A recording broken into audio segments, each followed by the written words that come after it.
ये आकाशवाणी रायपुर है। प्रादेशिक समाचार बुलेटिन के साथ मैं दीप्ति चंद्रा।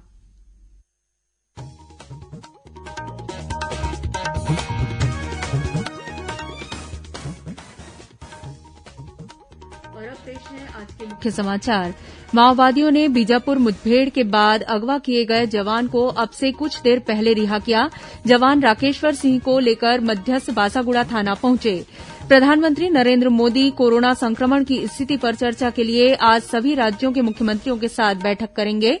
कोरोना संक्रमण के बढ़ते मामलों को देखते हुए रायपुर और दुर्ग जिले के बाद अब राजनांदगांव और बेमेतरा जिले में भी संपूर्ण लॉकडाउन लगाने का निर्णय लिया गया और मौसम विभाग के अनुसार अगले 24 घंटों के दौरान प्रदेश के 1-2 स्थानों पर हल्की बारिश हो सकती है।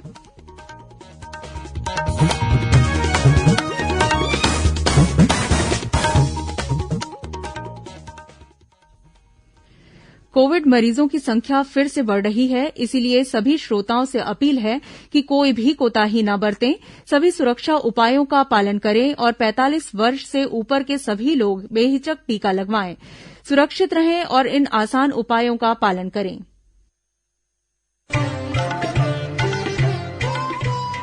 कोविड-19 से बचाव और सुरक्षित रहने के 3 उपाय। मास्क लगाएं, 2 गज दूरी है जरूरी, सुरक्षित दूरी रखें, हाथ और मुंह साफ रखें।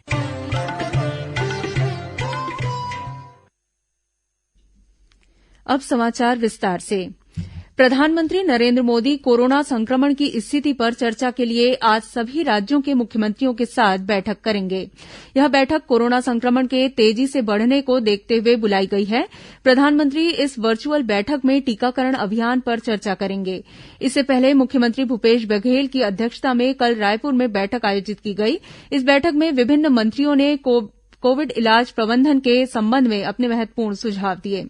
वहीं समाज प्रमुखों के साथ हुई बैठक में मुख्यमंत्री ने सभी समाज प्रमुखों से कोविड सेंटर के लिए समाज के भवन, राशि, आवश्यक उपकरण और राशन उपलब्ध कराने की अपील की, जिस पर समाज प्रमुखों ने हर संभव मदद की बात कही। श्री बघेल ने कोरोना संक्रमण की रोकथाम के लिए टीकाकरण कराने पर भी जोर दिया। इस बीच रायपुर कलेक्टर एस भारतीदासन ने बताया कि कोरोना के प्रभावी रोकथाम के लिए जिले में 12 नए कोविड सेंटर बनाए जा रहे हैं, जिनमें 760 ऑक्सीजन युक्त तथा करीब 2730 बेड होंगे। वहीं छत्तीसगढ़ में बढ़ते कोरोना संक्रमण को देखते हुए अखिल भारतीय आयुर्विज्ञान संस्थान एम्स रायपुर में कोविड-19 मरीजों के लिए आईसीयू बेड को बढ़ाने का निर्णय लिया गया है। इसके साथ ही ऑक्सीजन वाले बेड की संख्या को भी चरणबद्ध तरीके से बढ़ाकर गंभीर रोगियों को चिकित्सा सुविधा उपलब्ध कराई जाएगी।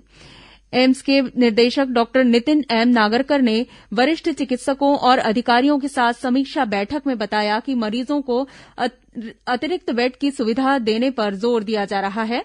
इस बीच सरगुजा में जिला प्रशासन द्वारा निर्णय लिया गया है कि कोरोना मरीजों के उपचार का खर्च आयुष्मान योजना के तहत वहन किया जाएगा। यह जानकारी कलेक्टर संजीव झा ने दी है। प्रधानमंत्री नरेंद्र मोदी ने नई दिल्ली में अखिल भारतीय आयुर्विज्ञान संस्थान एम्स में कोविड का दूसरा टीका लगवाया। प्रधानमंत्री ने कहा कि कोविड को हराने के लिए टीकाकरण जैसे ही कुछ उपाय उपलब्ध हैं। उन्होंने पात्र लोगों से जल्द टीका लगवाने का अनुरोध किया। प्रधानमंत्री ने लोगों से cowin.gov.in पर पंजीकरण कराने की भी अपील की। वहीं देश में अब तक 9 करोड़ से अधिक कोविड टीके लगाए जा चुके हैं। पिछले 24 घंटों में लगभग 30 लाख टीके लगाए गए। इधर छत्तीसगढ़ में भी टीकाकरण अभियान जोर शोर से जारी है। कल 1,38,000 से अधिक लोगों को कोरोना का टीका लगाया गया। अब तक प्रदेश में करीब 34,36,000 से अधिक लोगों को कोविड वैक्सीन की डोज दी जा चुकी है। वहीं 45 वर्ष से अधिक उम्र के 25 लाख से अधिक लोगों को पहली डोज दी गई है। इधर दुर्ग जिले में एक्टिव सर्विलेंस दलों के माध्यम से आंगनबाड़ी कार्यकर्ता घर घर जाकर लोगों को कोरोना टीकाकरण के प्रति जागरूक कर रहे हैं। केंद्र और राज्य सरकार की ओर से लोगों को कोरोना का टीका लगाने के लिए प्रेरित किया जा रहा है। हस्तशिल्प विकास बोर्ड के अध्यक्ष चंदन कश्यप और आदिवासी समाज के प्रमुखों ने भी कोरोना संक्रमण से बचाव के लिए टीका लगाने की अपील लोगों से की है। इस बीच पद्मश्री से सम्मानित समाज सेविका फूलबासन बाई यादव ने सभी लोगों से कोरोना का टीका लगवाने की अपील की है। में फुलवासन यादव। अभी माहौल इतना खराब है, हमार गांव में शहर में हर जगह कोरोना जैसे बड़े बीमारी है पूरा फैलत है, जेमे लड़का परिवार कोई सुरक्षित नहीं हो पाता। एक बार एक बहुत अच्छा ढंग से हमारे बार सरकार है जो वैक्सीन लाए और वैक्सीन लगाना बहुत जरूरी। खबर की मैं स्वयं वैक्सीन लगा हूँ, कोई डरे की बात नहीं है। खबर की वैक्सीन लगी तब हम खुद सुरक्षित रहो, हमारे घर सुरक्षित रही और गांव और समाज और हमारे देश सुरक्षित रही। जम्मू और भाई बहनी मन से निवेदन करत हूँ कि टीका के साथ में मास्क बिल्कुल लगाए और साथ में 2 गज दूरी भी बना के रखे, तभी हम ये कोरोना जैसे महामारी जो आए है ऊपर से हम बच सकते, हमारे परिवार को बचा सकते। कोरोना संक्रमण के बढ़ते मामलों को देखते हुए रायपुर और दुर्ग जिले के बाद अब राजनांदगांव और बेमेतरा जिले में भी संपूर्ण लॉकडाउन लगाने का निर्णय लिया गया है। राजनांदगांव और बेमेतरा जिले में 10 अप्रैल शाम 6 बजे से 19 अप्रैल सुबह 6 बजे तक लॉकडाउन रहेगा। वहीं रायपुर जिले में कल 9 अप्रैल शाम 6 बजे से संपूर्ण लॉकडाउन शुरू हो जाएगा, जो 19 अप्रैल सुबह 6 बजे तक जारी रहेगा। रायपुर कलेक्टर एस भारतीदासन ने बताया कि लॉकडाउन के दौरान जिले की सभी सीमाएं सील रहेंगी, सभी सब्जी और किराना दुकानें बंद रहेंगी।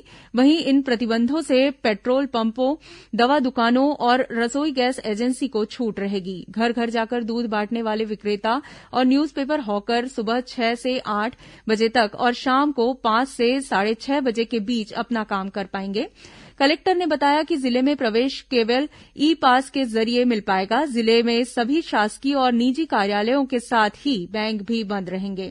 इस बीच कोरबा में भी जिला प्रशासन ने निर्णय लिया है कि अब दोपहर 3 बजे के बाद दुकानों को खोलने की अनुमति नहीं दी जाएगी।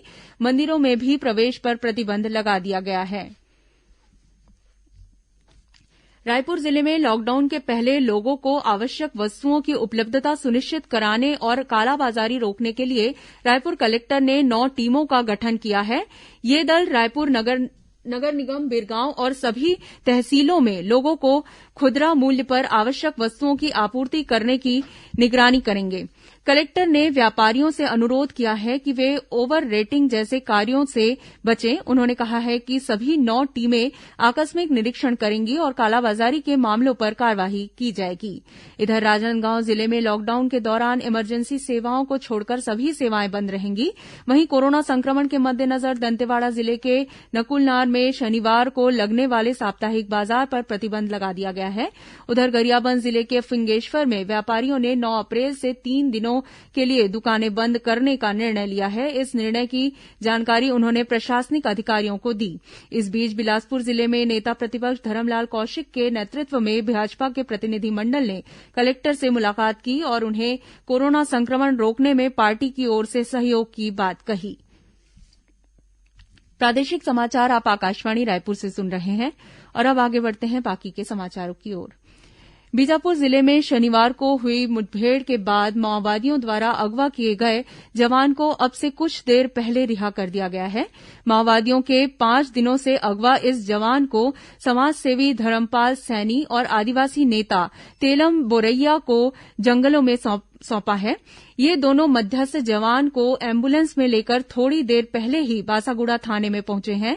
गौरतलब है कि 3 अप्रैल के बीजापुर जिले के तर्रेम के जंगलों में सुरक्षा बलों और माओवादियों के साथ हुई मुठभेड़ के बाद सीआरपीएफ के कोबरा बटालियन के जवान राकेश्वर सिंह मनहास को माओवादियों ने अगवा कर लिया था।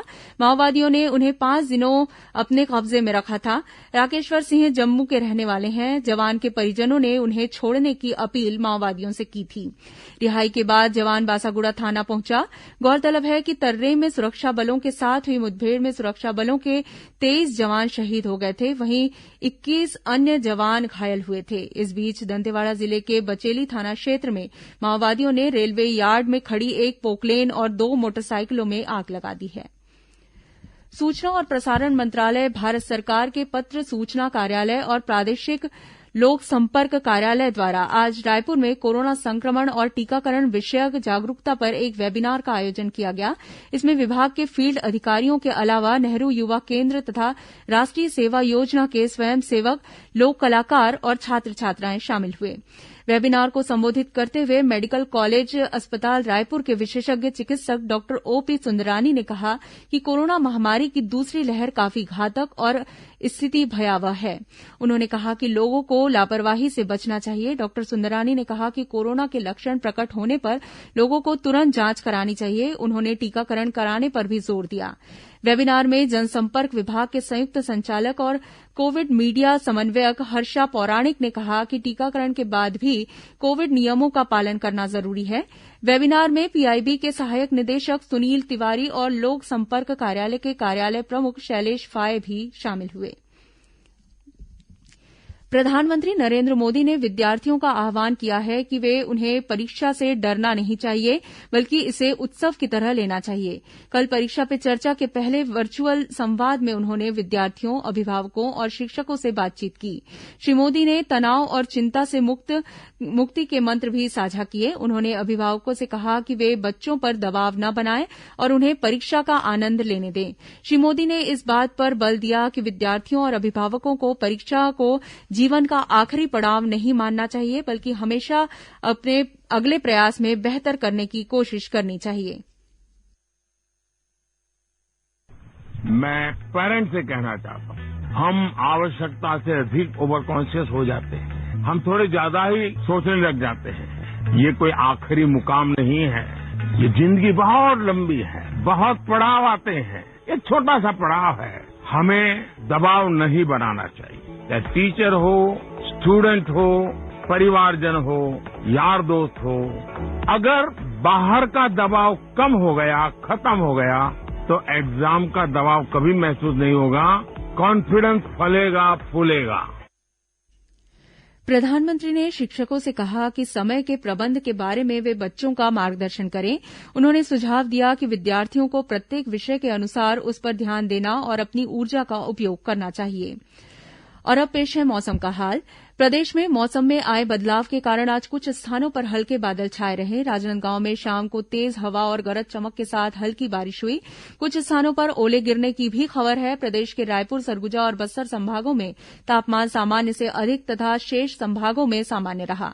रायपुर स्थित मौसम विभाग के वैज्ञानिक एचपी चंद्रा ने बताया कि अगले 24 घंटों के दौरान प्रदेश में 1-2 स्थानों पर गरज चमक के साथ बारिश हो सकती है। आने वाले 5 दिनों में 1-2 स्थानों पर हल्की वर्षा होने अथवा गरज चमक के साथ छींटे पड़ने की संभावना है। 10 अप्रैल को प्रदेश के उत्तरी भाग के 1-2 स्थानों पर गरज चमक के साथ अंधड़ चलने और ओला गिरने की संभावना है, जबकि 11 अप्रैल को प्रदेश के मध्य भाग के 1-2 जिलों में अंधड़ के साथ ओले गिरने की संभावना है। अंत में मुख्य समाचार एक बार फिर। माओवादियों ने बीजापुर मुठभेड़ के बाद अगवा किए गए जवान को अब से कुछ देर पहले रिहा किया। जवान राकेश्वर सिंह को लेकर मध्यस्थ बासागुड़ा थाना पहुंचे। प्रधानमंत्री नरेंद्र मोदी कोरोना संक्रमण की स्थिति पर चर्चा के लिए आज सभी राज्यों के मुख्यमंत्रियों के साथ बैठक करेंगे। कोरोना संक्रमण के बढ़ते मामलों को देखते हुए रायपुर और दुर्ग जिले के बाद अब राजनांदगांव और बेमेतरा जिले में भी संपूर्ण लॉकडाउन लगाने का निर्णय लिया गया। और मौसम विभाग के अनुसार अगले 24 घंटों के दौरान प्रदेश के 1-2 स्थानों पर हल्की बारिश हो सकती है। इसी के साथ प्रादेशिक समाचार बुलेटिन समाप्त हुआ। नमस्कार।